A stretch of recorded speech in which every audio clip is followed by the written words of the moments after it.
굳이 그 북한의 핵무기 위협이 아니더라도 세계 도처는 전쟁과 테러의 위협으로부터 결코 안전하지 못하다는 것을 압니다.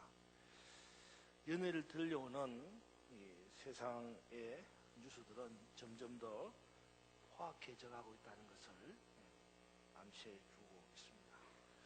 어제 저녁 뉴스 중에는 여러분들도 들으셨겠지만 비교적 안전지대라고 하는, 테러로부터 안전지대라고 하는 스웨덴에서 IS를 추종하는 세력들 가운데서 외로운 늑대라고 하는 세력들이 있는데, 이 외로운 늑대는 여러분 다 아시다시피 무슨 훈련을 받은 그런 테러 단체는 아니고요.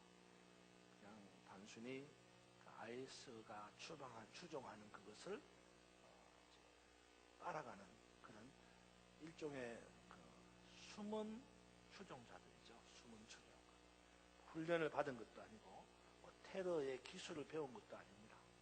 그냥 단지 그게 좋아서 그렇게 따라가는 그런 사람들인데, 그런 사람 가운데서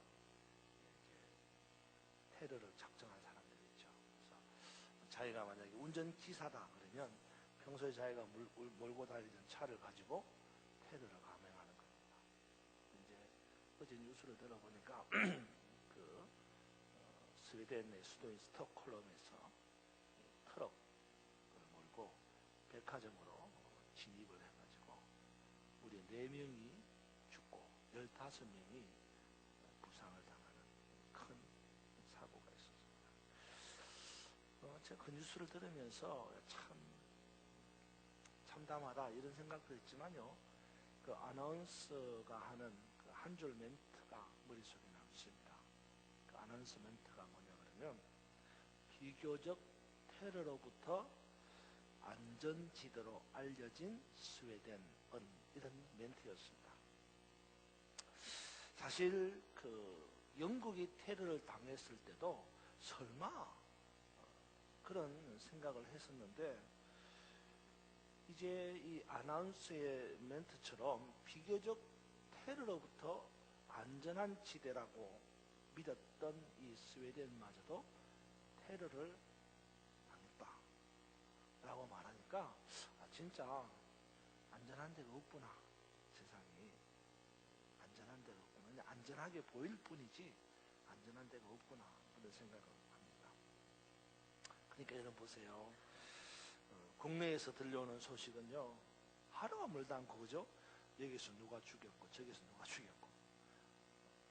제가 어제도 기사를 혹시라도 찾아봤어요. 어제도 살인사건이 있었더라고요. 기사.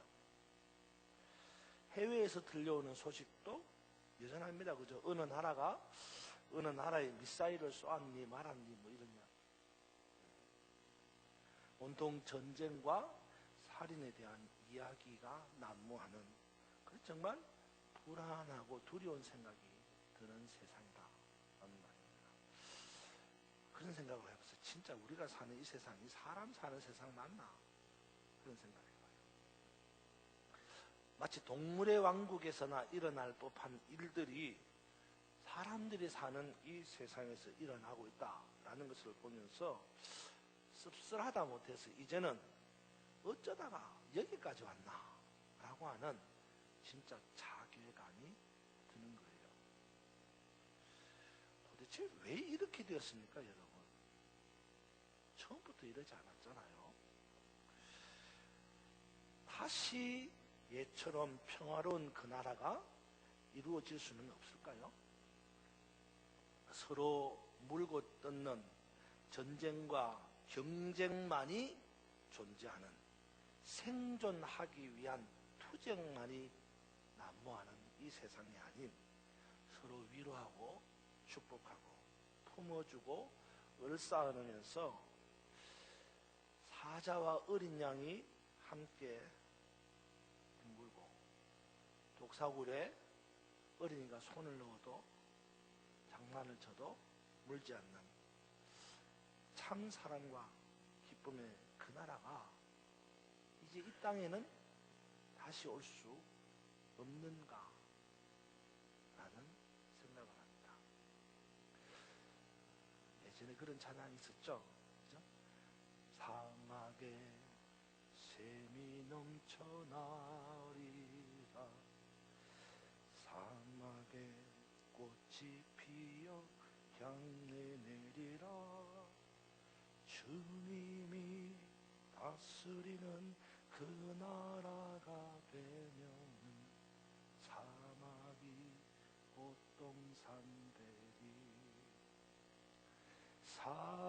사자들이 어린 양과 뛰놀며 어린이들 함께 뒹구는 참 사랑과 기쁨의 그 나라가 이제 속히 오리라. 2절 가사도 있죠. 독살굴에 어린이가 손 놓고 장난쳐도 물지 않는 참 사랑과 기쁨의 그 나라가 이제 속히 오리라. 지금 우리는 참 사랑과 기쁨이 그 나라, 사자들이 어린 양과 함께 뛰놀고 독사굴에 어린이가 손을 넣고 장난쳐도 물지 않는 참 사랑과 기쁨의 그 나라, 평화의 나라가 이루어지기를 소망하고 있습니다. 바라기는 저와 여러분 우리 모두에게 그런 나라가 도래하기를, 그런 나라가 이루어지기를 축원합니다. 참 사랑과 기쁨의 나라, 평화의 나라가 우리 가운데 이루어지는 그날이 오기를 주님의 이름으로 축원합니다. 그러면 어떻게 해야 할까요? 우리가 사는 이 세상이 참 사랑과 기쁨의 나라가 되고 평화의 나라가 되려면 어떻게 해야 합니까? 오늘 본문의 말씀은 우리에게 그에 대한 질문을 정확하게 대답해 주고 있습니다. 여러분 38절 한번 보시기 바랍니다. 같이 한번 읽어보겠습니다. 38절 시작. 이르되 찬송하리로다 주의 이름으로 오시는 왕이여, 하늘에는 평화요 가장 높은 곳에서는 영광이로다 하니. 아멘. 그렇습니다. 오늘 본문을 보면 평화의 조건이 뭐냐? 참사랑과 기쁨이 넘쳐나는 평화의 그 나라가 이루어지기 위한 조건이 뭐냐? 주님의 이름으로 오시는 왕이요, 하늘에는 평화. 평화의 조건은 주님의 이름으로 오시는 왕이라는 겁니다.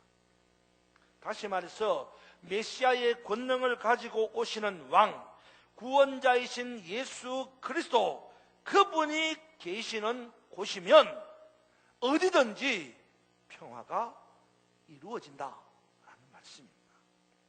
믿으면 아멘 하시기 바랍니다. 바라기는 우리를 죄에서 구속하시기 위하여 이 땅에 오신 예수 그리스도, 만왕의 왕, 그분을 여러분의 마음속에 영접함으로 저와 여러분 우리 모두에게도 평화가 넘쳐나기를 주님의 이름으로 축원합니다. 그런 찬양이 있죠. 평화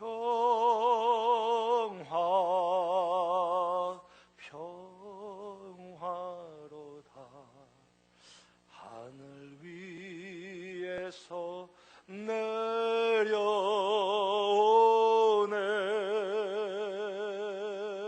그 사랑의 물결이 영원토록 내 영혼을 덮은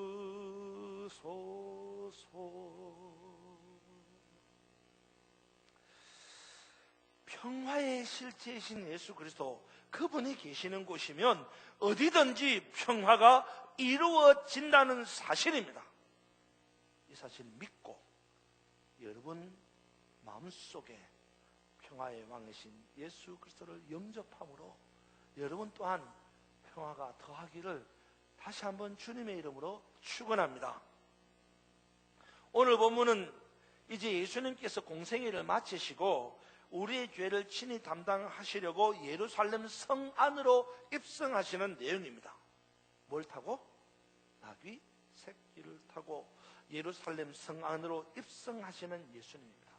그리고 그러한 예수님을 향하여서 성 안에 있는 이스라엘 백성들은 환호를 지르기 시작합니다. 특별히 이들의 환호 소리는 조금 전에 읽었던 말씀입니다. 찬송하리다 주의 이름으로 오시는 왕이여, 하늘에는 평화요, 가장 높은 곳에서는 영광이로다.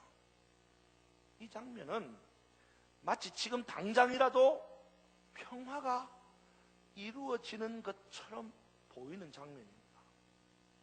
뭐 한두 사람이 그냥 소리치는 게 아니라 온 성 사람들이 다 외치는 거예요. 하늘에는 평화. 이 본문 내용으로 보면 평화의 조건은 왕의 임재입니다. 그렇죠? 왕이신 예수 그리스도, 평화의 왕이신 예수 그리스도가 임재, 도래 오시면, 거하시면 뭐예요? 평화가 이루어진다는 것입니다. 그런데 여러분, 실제는 아니었어요.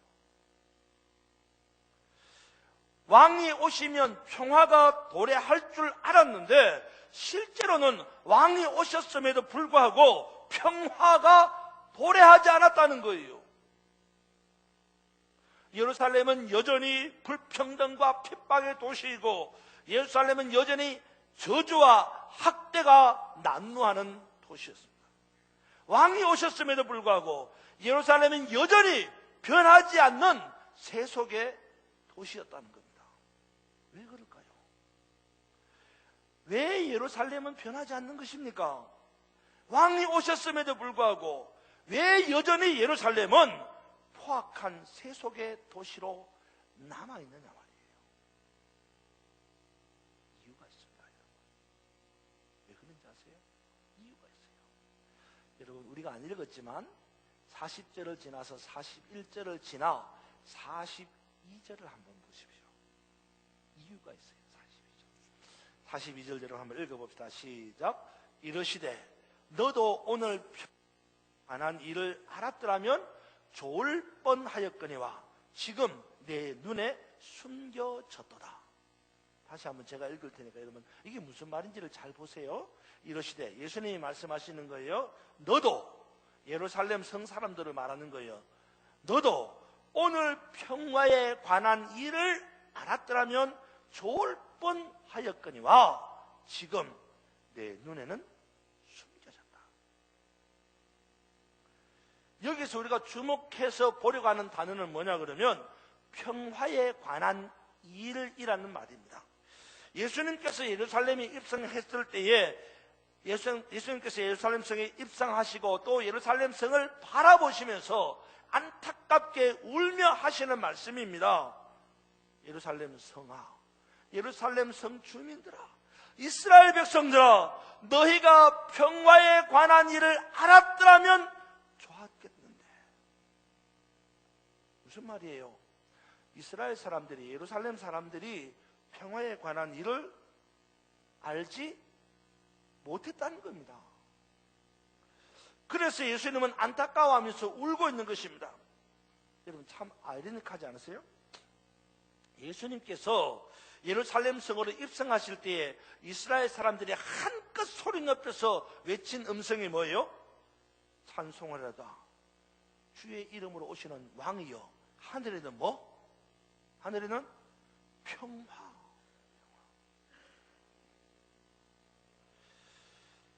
평화에 관하여서 뭔가를 알고 있을 것 같은 사람들이 예수님을 향하여 평화를 외치고 있는 것입니다. 하지만 정작 예수님은 예수님을 향하여 평화를 수없이 외치는 그 사람들에게 이렇게 말합니다. 너희가 진짜 평화를 아느냐? 너희가 평화에 관한 일을 알았더라면 좋았겠는데 지금은 내 눈에 평화에 관한 일이 숨겨졌다. 모른다는 거예요. 결론적으로. 우리는 어떻습니까? 혹시 우리도 이와 같지 않습니까? 입술로는 평화를 외치는데 정작 평화를 알지 못하고, 입술로는 진리를 외치는데 진짜 진리를 알지 못하고, 입술로는 자유를 외치는데 정작 자유를 알지 못하고, 입술로는 정의를 외치는데 정작 정의를 알지 못하는 것, 그게 우리가 아니라고 합니다. 기다리고 기다리던 평화의 왕이 오셨습니다. 그런데 아이러니하게도 평화가 이루어지지 않는 이유가 뭡니까? 그것은 말씀드린 것처럼 평화에 관한 일을 알지 못했기 때문입니다. 참 중요한 말인데 여러분, 예수님께서 이스라엘 백성들을 보고 이렇게 말했습니다. 너희가 평화에 관한 일을 모른다고 말했어요. 자, 여러분 한번 제가 여러분에게 질문 7개를 답 안 해줬습니다. 평화를 모르는 것과 평화에 관한 일을 모르는 것과 달라요, 같아요? 같은 것 같기도 하고 다른 것 같기도 하고, 그렇죠? 여러분, 예수님에 대하여 아는 것과 예수님에 관하여 아는 것과 달라요. 예수님이 지금 말씀하시기를 평화를 모른다고 말하는 게 아니라 평화에 관한 일을 모른다. 평화에 관한. 도대체 평화에 관한 일이 뭡니까? 평화는 여러분 잘 알죠? 그죠? 싸움이 없고 분쟁이 없고 다툼이 없고 전쟁이 없고, 이게 평화가 있는 거죠. 근데 평화에 관한 일은 뭐예요? 평화는 아는데 평화에 관한 일은 몰라요. 도대체 평화에 관한 일이 뭘까요? 이 평화에 관한 일이라고 하는 이 문장을 영어 본문에 보면 이렇게 썼어요. 제가 영어 못하는 거 아시죠? 그냥 단어대로 발음할게요. 이렇게 발음한다. What would bring you peace? What would bring you peace? peace는 평화라는 말이거든요. bring이라는 말은 이르게 하다, 가져오다, 그런 뜻이에요. 그러니까 무슨 말이냐? 평화에 관한 what, 어떤 일이라는 말은 평화에 이르게 하는 what, 일이라는 뜻이에요. 그럼 평화에 관한 일이라는 말은 무슨 말이에요? 평화에 이르게 하는 일이에요. 여러분, 평화가 뭐죠? 아까 말씀드린 것처럼 싸우지 않고 전쟁하지 않고 다투지 않고 그런 거 평화라고 그랬잖아요.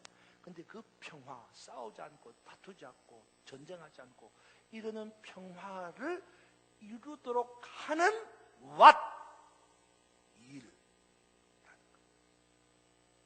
이스라엘 백성들은 평화는 알았는데 뭘 몰라요? 평화에 이르게 하는 일을 모르는 거예요. 여러분, 그렇지 않습니까? 네? 우린 그렇잖아요. 여러분 알고 계십니까? 평화에 이르게 하는 일이 뭔지 알고 계십니까? 도대체 평화에 이르게 하는 일이 뭡니까? 예수님이 오늘 보여주고 계십니다. 예수님이 예루살렘 성에 입성하시면서 평화의 왕으로 오시는데, 평화의 왕으로 오시는 그 예수님이 평화에 관한 일, 평화에 이르도록 하는 일이 어떤 것인지를 눈으로 보여주고 있는 거예요. 뭘 타고? 나귀 새끼를 타고 오시는 것을 보여주며 답이 얻어져 갑니까? 그러면 평화에 관한 일, 평화에 이르게 하는 일이 뭡니까? 바로 겸손이에요. 무슨 말씀인지 알아요? 겸손.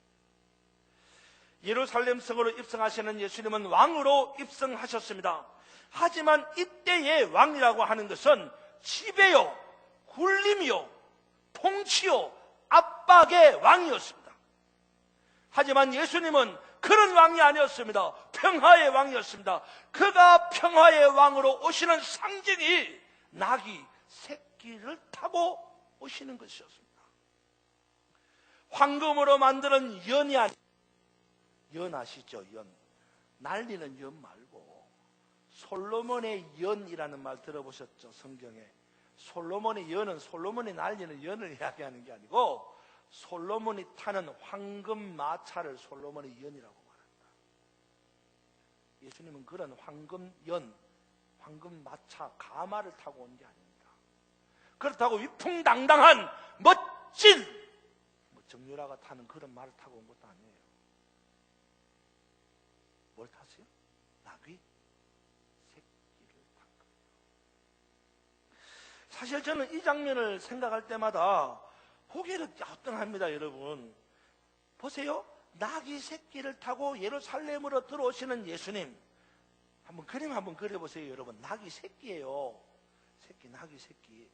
나귀 새끼를 제가 사진을 좀 찍어가지고 보여주고 싶었는데 이 스크린이 내려오면 잘 안 올라가요. 요즘엔 잘 올라갑니다. 제가 말을 잘 들어가요. 잘 올라가는데 좀 해요. 좀 심하게 말하면요, 좀 큰 개 있죠. 큰 개만 하다 이 생각해요.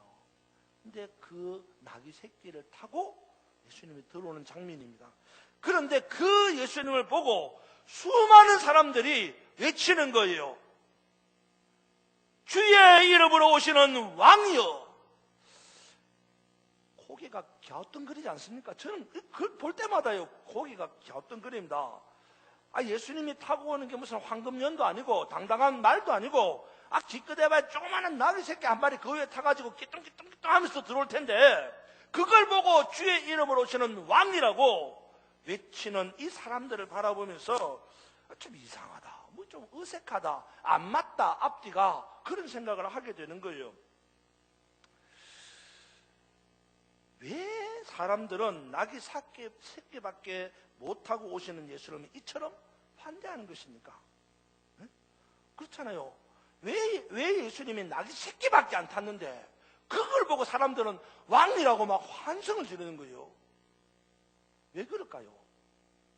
자, 분명히 여러분 우리가 딱 상식적으로 생각해봅시다. 나귀 새끼 그거 타고 막 끼뚱끼뚱하고 오는데 그걸 향해서 왕이라고 막 큰 소리 치는 게 이게 당연한 겁니까?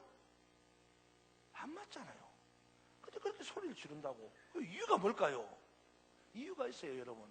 38절에 보세요. 그 이유가 있습니다. 38절에 이렇게 말합니다. 이미 감람산 내리막길에 가까이 오심에, 누가? 예수님이 말 타고 나귀 새끼 타고 가까이 왔어요. 그러니까 제자의 온 무리가 자기들이 본 바 모든 능한 일로 인하여 기뻐하며 큰 소리로 하나님을 찬양했다 그랬어요. 그러니까 뭐예요? 나귀 새끼밖에 안 타고 오지만 그분이 뭘 했어요? 행하신 모든 능력을 봤기 때문에 그 능력 보고 지금 외치는 거예요. 능력 보고. 사람들이 고작 나귀 새끼밖에 못하고 오시는 예수님이라고 해도 그가 행하신 그 모든 능력을 보았기 때문에 그 능력을 기대하는 거예요. 죽은 자를 살렸잖아요, 예수님이. 안전병에 일으켰잖아요. 물고기 2마리, 보리떡 5개로 5,000명을 먹이기도 남겼잖아요. 기적을 봤습니다. 그 기적을 보고 예수님이면 하시겠다. 뭘? 평화를 만드시겠다는 거예요. 예수님이면. 그래서 비록 나귀 새끼밖에 안 탔지만 그의 능력이 역사하면 이 땅에 평화가 이루어지리라. 그리고 환호를 치고 난리가 나는 거예요. 하지만 그럼에도 불구하고 여전히 예루살렘은 평화가 오지 않았습니다. 능력자이신 예수님이 이 땅에 오셨음에도 불구하고 평화가 도래하지 않는 것입니다. 왜? 이유가 뭘까요?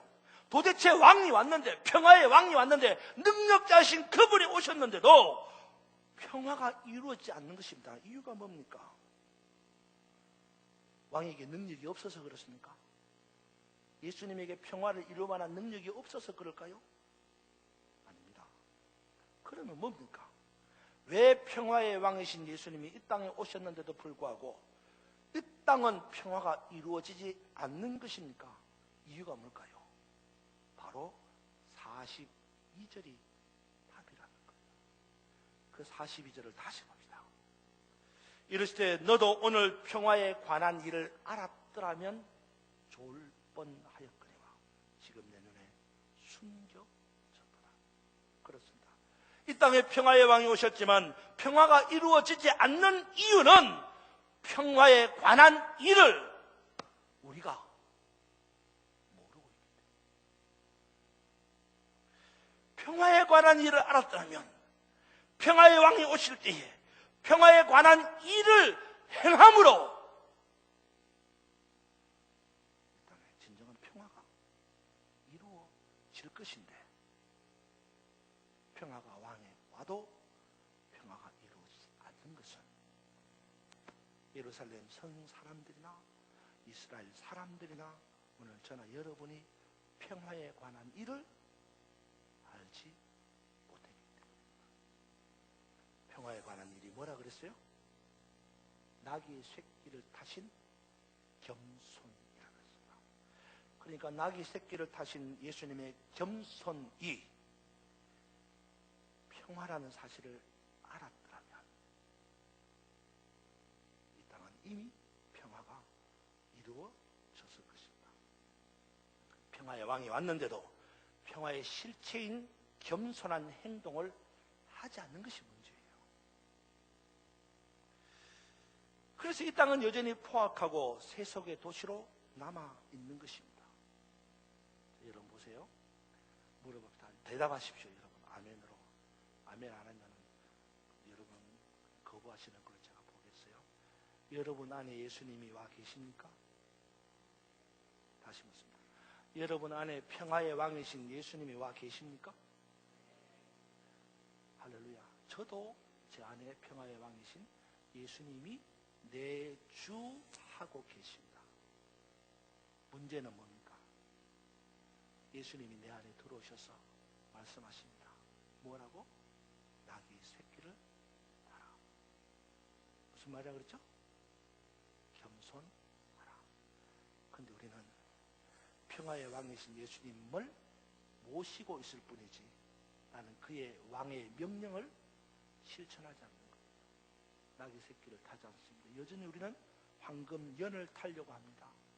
여전히 우리는 당당한 위풍당당한 말을 타려고 합니다. 나귀 새끼는 눈에 차지 않습니다. 이 땅에 평화가 없는 이유는 능력이 없는 왕 때문이 아니라 나귀 새끼를 타지 않는 이스라엘 백성 그리고 저와 여러분 때문입니다. 삭개오를 보십시오. 삭개오가 주님을 만났습니다. 예수님이 삭개오 집에 들어가서 삭개오가 주님을 영접했습니다. 영접한 삭개오가 뭐라 그랬습니까? 영접한 삭개오가 내 토지의 절반을 다 나누어 줄 것이고 내가 토색한 것을 4배나 갚겠습니다. 실천이에요.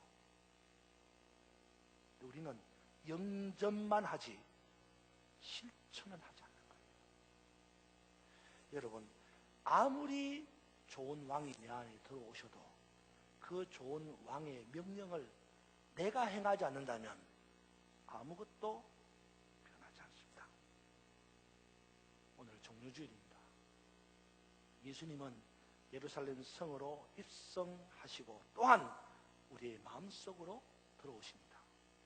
우리는 여전히 2000년 전에 그랬듯이 예수님을 환호하며 맞아드립니다. 그분은 왕이십니다. 예수 우리 왕이여 이곳에 오소서. 내 속에 영접합니다. 문제는 그가 보여주신 그의 삶을 살지 않는다는 거예요. 대통령 선거가 얼마 남지 않았습니다. 그런 생각을 해봅니다. 누구를 뽑아야 할까요? 누가 적정한 사람일까요? 저는 우려하는 누가 답니다. 내가 그렇게 살지 않겠다면 누가 왕이 되어도 아무 관계 없습니다. 대통령이 문제가 아니라 내가 문제야. 예수님이 문제가 아니라 내 안에 들어오신 예수님의 명령에 순종하지 않는 내가 문제야.